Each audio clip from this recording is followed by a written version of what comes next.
splinters in our minds. Episode 6, Gods of the Bible by Mauro Biglino, Part 5. What does Satan mean? Chapter 12, titled Satan in Mauro Biglino's Gods of the Bible, probes deeply into the origins and interpretations of the figure of Satan within the context of biblical texts. Biglino begins by exploring the meaning of the word Satan. He argues that the traditional view of Satan as the ultimate embodiment of evil, the adversary of God, and the leader of fallen angels is a misconception that has evolved over centuries. The Hebrew word Satan in ancient Hebrew simply means adversary or accuser. This term denotes a specific role or function rather than a proper noun or the name of an individual. He emphasizes that Satan is not initially portrayed as the devil or a malevolent spiritual being in the Old Testament. Instead, the term Satan is used to describe various figures, both human and divine, who perform the role of an adversary or accuser in specific situations. Biglino points out that in several instances, the Bible uses the word Satan to describe people, not angels, and certainly not a fallen angel rebelling against God. Satan as a man. Biglino relates the story from 1 Samuel 29, where David is seen as a potential adversary or Satan to the Philistines. The Philistine commanders refer to David as a Satan, indicating that he is perceived as a threat, but not in a spiritual or supernatural sense. He further explores other examples, such as in 1 Kings 11 and 2 Samuel 19, where Satan is used to describe human adversaries. In these instances, the term clearly refers to people who oppose or challenge others. This perspective challenges the traditional theological view that Satan is exclusively a supernatural being, as the Bible itself uses the term to describe human opposition. Satan as a Malakh. Moving beyond human adversaries, Biglino discusses the use of the term Satan in reference to messengers, or Malachim, who also assume the role of adversaries. The most prominent example is found in the book of Job, where Satan is depicted as one of the sons of the Elohim who appears before Yahweh and takes on the role of accuser and tester. In Job 1, the Satan figure challenges Job's righteousness, arguing that Job is faithful only because of the blessings he has received. Yahweh permits Satan to test Job's faith through suffering, but within specific limits. Biglino emphasizes that this Satan does not act against God's will, but rather with his approval, performing a function that Yahweh has assigned. This portrayal contradicts the common view of Satan as a rebellious and independent force of evil. Instead, Satan in Job operates as a loyal servant, carrying out God's commands. Biglino also points out that in Job, the term Satan is often preceded by the definite article, indicating that it refers to a role or title rather than a specific name. This implies that Satan could be one of many divine beings tasked with similar responsibilities, rather than a unique malevolent figure. Lucifer. Biglino addresses the common conflation of Satan and Lucifer, a figure often identified as the fallen angel who rebelled against God. He traces the origins of the term Lucifer, which literally means bearer of light in Latin. The term is used to describe the planet Venus, which appears as the morning star. Over time, Christian theology merged Lucifer with Satan, creating the image of the devil as a once bright angel who fell from grace. Biglino critiques this interpretation, arguing that it is based on a misreading of biblical texts. The key passage often cited in support of this view is Isaiah 14, where the fall of the morning star is described.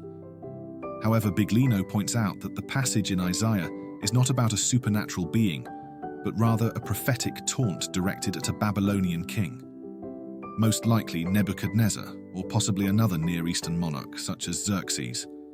Biglino argues that the identification of Lucifer with Satan is a theological construction that has no basis in the original biblical texts. He suggests that this conflation resulted from the early church fathers' efforts to find scriptural support for their developing doctrines regarding the nature of evil and the devil. Biglino questions the validity of these interpretations, pointing out that the biblical evidence does not support the idea of Satan as the leader of a rebellion against God. The Lucifer of Isaiah. Continuing with the discussion on Lucifer, Biglino delves deeper into the passage in Isaiah 14, which is often cited as the basis for identifying Lucifer with Satan. He highlights that this passage is a sarcastic taunt directed at a king who believed himself to be invincible but was ultimately brought low. The king's downfall is compared to the fall of the morning star, a metaphor for his lost glory. Biglino notes that the Church Fathers and later theologians misinterpreted this passage by equating the fallen king with Satan. He argues that the text itself does not support this reading, as it makes no mention of an angelic rebellion or a cosmic battle between good and evil. Instead, it serves as a political and historical critique of a specific ruler. The passage, according to Biglino, is a post-eventum prophecy written after the events it describes. This further weakens the argument that it refers to a cosmic fall from grace. The king in question is most likely a historical figure rather than a spiritual entity like Lucifer or Satan. Elijah.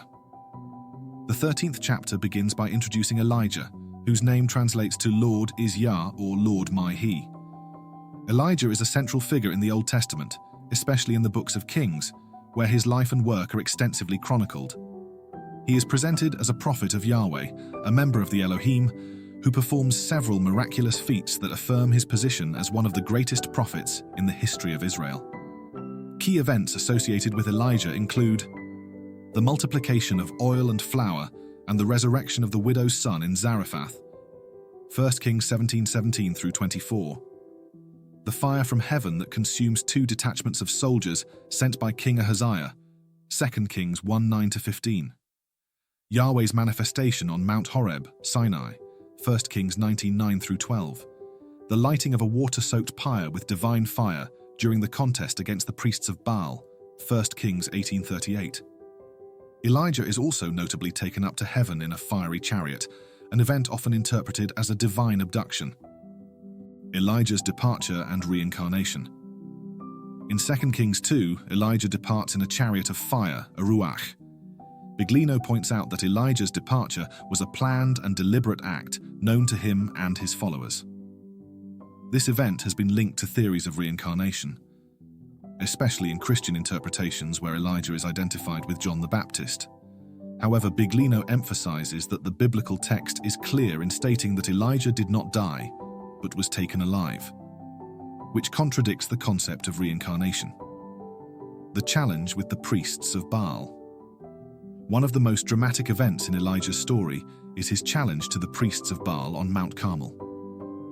During the reign of King Ahab, who promoted the worship of Baal, Elijah confronts 450 priests in a contest to prove whose God is more powerful. The challenge involves preparing a sacrifice and calling upon their respective deities to ignite the fire. Elijah's confidence in Yahweh's power is evident in his mockery of Baal's priests when their God fails to respond. The biblical text describes how Baal's priests attempt to invoke their God with fervor, but to no avail. In contrast, Elijah's prayers are answered when Yahweh sends down fire from heaven, consuming the sacrifice and even the water-drenched altar. This miracle solidifies Yahweh's supremacy in the eyes of the people. Critical analysis of the miracle. Biglino approaches the miracle with skepticism, suggesting that what appears to be a divine act might have a natural explanation rooted in chemistry. He details how Elijah meticulously follows a specific ritual that includes building an altar of stones, digging a trench, and pouring water over the sacrifice. Biglino speculates that the stones in the altar might have contained bitumen, sulfur, and quicklime, substances known in ancient times for their combustible properties. The presence of quicklime, when mixed with water, could trigger a thermal reaction that ignites the flame. This explanation challenges the traditional interpretation of the event as a supernatural occurrence, proposing instead that Elijah's miracle might have been the result of a well-orchestrated chemical reaction that leveraged the natural elements available in the region. The aftermath: Elijah's victory and flight. Following the miracle, Elijah orders the execution of all the priests of Baal by the brook Kishon, demonstrating the severe consequences of following the wrong god. This act of mass slaughter underscores the harsh realities of religious conflict in ancient times, where choosing the wrong deity could lead to dire repercussions. Jezebel, Ahab's wife and a staunch supporter of Baal, threatens Elijah's life after hearing of the massacre. Fearing for his life, Elijah flees into the wilderness, where he is sustained by divine intervention before eventually encountering Yahweh again on Mount Horeb. This sequence of events highlights the dangers and political complexities of being a prophet in a time of religious plurality and conflict. Elijah's fear and subsequent flight reveal a more human side to the prophet, contrasting with the earlier portrayal of his divine power. The legacy of Elijah. The chapter concludes by reflecting on the legacy of Elijah. While the traditional interpretation of Elijah casts him as a powerful prophet serving the one true God, Biglino presents a more nuanced view. He suggests that Elijah's story, like many others in the Bible, must be understood in the context of its time, a time when the existence of multiple gods was a given and the power dynamics between them played out in the lives of their followers. Cherubim. In chapter 14, Mauro Biglino explores the concept of cherubim as presented in the Bible, contrasting traditional theological interpretations with what the text itself reveals. Biglino begins by addressing the confusion that often arises due to the conflation of cherubim with angels in religious traditions. He notes that traditional theology has misrepresented cherubim as spiritual beings, often depicted as winged creatures with human-like features.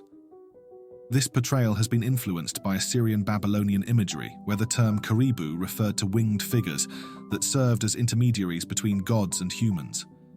However, Biglino points out that the biblical description of cherubim is quite different from these traditional depictions. Biglino emphasizes that cherubim are not described as divine beings or objects of worship. They do not have a female counterpart and are often mentioned in the plural, suggesting multiple entities rather than individual beings. They are closely associated with the presence of God, Yahweh, and appear in key moments throughout the biblical narrative. The first type of cherubim, Genesis 3. The first reference to cherubim in the Bible is found in Genesis 3, where they are placed at the entrance of the Garden of Eden to guard the way to the Tree of Life after Adam and Eve's expulsion. Biglino highlights that the Bible does not describe the cherubim's physical appearance, but they are associated with a rotating flaming blade, which may suggest a connection to technology or machinery, rather than a traditional angelic figure. This passage challenges the common image of cherubim as purely spiritual beings and introduces the possibility of them being something more mechanical or functional. Cherubim in 1 Kings 6. The next significant mention of cherubim is in 1 Kings 6, where Solomon constructs the temple in Jerusalem. In this passage, cherubim are described as large structures made of olive wood, measuring 10 cubits, about 15 feet, in height and having wings that span 5 cubits, about 7.5 feet. Biglino argues that the term wing, kanaf in this context, does not necessarily refer to a bird-like appendage, but could indicate a protective covering or extension. This further supports his interpretation that cherubim may be more closely related to objects or machines than to spiritual beings. Cherubim as thrones and chariots. Biglino then examines various passages that describe Yahweh as sitting or riding on cherubim, such as in 1 Samuel 4:4, 2 Samuel 6:2, and Psalm 18. These descriptions suggest that cherubim serve as vehicles or thrones for Yahweh, further distancing them from the traditional image of angels. In 1 Chronicles 28, David provides Solomon with plans for the temple, including instructions for constructing the chariot of the cherubim. This reinforces the idea that cherubim are functional objects or vehicles rather than beings. Ezekiel's vision of cherubim. In Ezekiel 1 and 10, cherubim are depicted as living creatures with multiple wings, wheels within wheels, and eyes covering their bodies. These creatures move in unison with the wheels, which appear to be integral to their structure. Biglino interprets this vision as a description of a complex flying machine, possibly a type of technology rather than a supernatural entity. In Ezekiel 10:1-2, the prophet sees a throne of lapis lazuli above the cherubim, confirming that they serve as a platform or vehicle for Yahweh. The movement of the cherubim, along with the accompanying noise and light, further suggests a mechanical rather than a spiritual nature. Biglino notes that the term galgal, translated as wheel, could be better understood as turbine, reinforcing the idea of a technological device. Cherubim as multifunctional structures. Throughout the chapter, Biglino repeatedly emphasizes the multifunctional nature of the cherubim. They are described as large structures with wings or extensions that cover and protect, wheels that enable movement in all directions, and a space within them that can accommodate people. When they move, they produce a sound audible from a distance, which adds to the impression that they are machines or vehicles, other kinds of cherubim. In chapter 15, Biglino concludes his inquiries into cherubim by deconstructing the Ark of the Covenant.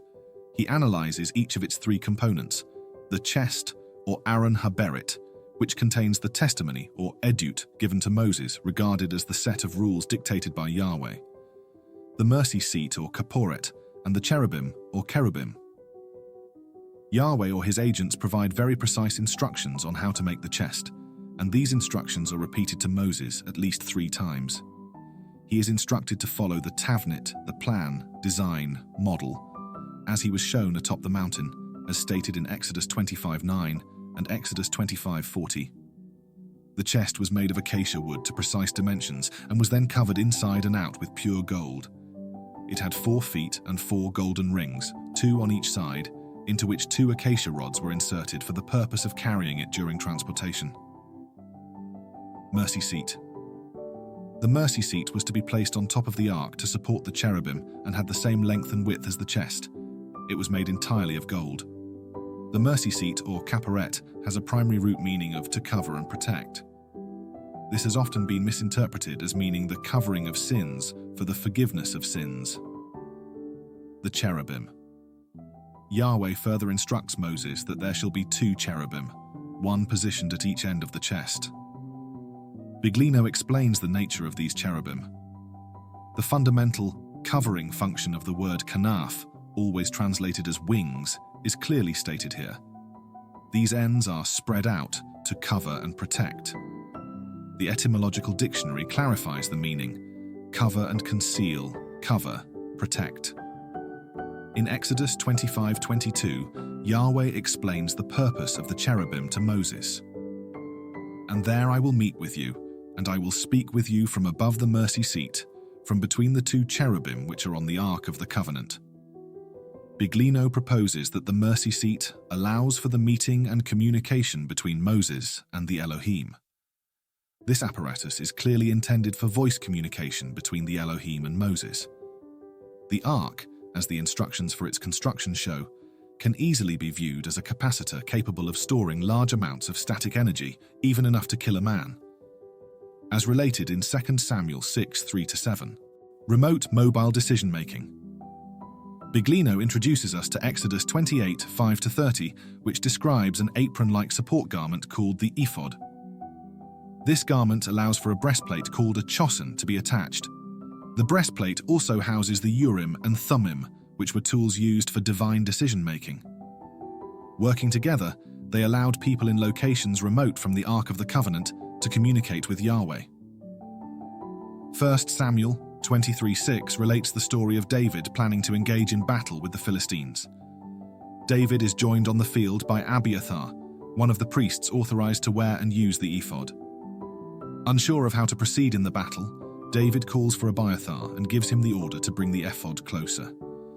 He then begins a conversation with Yahweh, who provides him with instructions on how to proceed with the battle. Again, in 1 Samuel 37, David is in a difficult situation and wants to ask Yahweh for advice. However, the Elohim is far away, so he turns to the priest Abiathar once more to inquire how to proceed.